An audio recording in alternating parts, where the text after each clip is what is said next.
വേടൻ എന്ന വലിയ വ്യക്തിയെ അദ്ദേഹത്തിന്റെ വരികളിലെ ശക്തമായ വാക്കുകളാണ് ഇങ്ങനെയൊന്ന് സംസാരിക്കണമെന്ന് എനിക്ക് തോന്നിയത്. വോയിസ് ഓഫ് വോയിസ്ലെസ് എന്ന് അദ്ദേഹം പറയുന്ന പോലെ ഈ പിറന്ന മണ്ണിൽ ആദിമ ജനതയ്ക്ക് സംഭവിച്ചുകൊണ്ടിരിക്കുന്ന അടിച്ചമർത്തലുകൾ, കാലങ്ങളായി നടന്നുകൊണ്ടിരിക്കുന്ന അടിച്ചമർത്തലുകൾ, ഇപ്പോഴും നടന്നുകൊണ്ടിരിക്കുന്ന അടിച്ചമർത്തലുകൾ, അതിനെതിരെയുള്ള അദ്ദേഹത്തിന്റെ ഉറക്കെയുള്ള ശബ്ദമാണ് അദ്ദേഹത്തിന്റെ ഓരോ വരികളിൽ നിന്നും അർത്ഥമാക്കുന്നത്.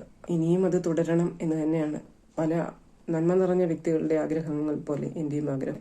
വേടാനിയ, നിന്നെ കാണാൻ പലപ്പോഴും എന്റെ ഓരോ വരികൾ കേൾക്കുമ്പോൾ തോന്നുന്നുണ്ട്, നിന്നോടൊന്ന് സംസാരിക്കണമെന്ന് തോന്നുന്നുണ്ട്.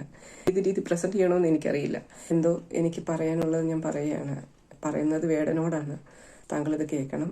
എന്നെ ഇഷ്ടപ്പെടുന്ന ഒരുപാട് ആളുകളുടെ സ്നേഹത്തോടൊപ്പം എന്റെ സ്നേഹവും കൂടെ ചേർത്ത് ഞാൻ പറയുകയാണ്, അപേക്ഷിക്കുകയാണ്. നീ വെറുതെ ഒരു പ്രോഗ്രാമിന് വേണ്ടി ചെയ്യുന്നതല്ലോ ഇതൊന്നും. എനിക്കും മനസ്സിലാകുന്നത് നീ ഒരു വലിയ വഴി വെട്ടിക്കൊണ്ടിരിക്കുകയാണ്. ആ വഴിയുടെ ചെറിയ പാതകൾ തുടർന്നുകൊണ്ടിരിക്കുന്നു.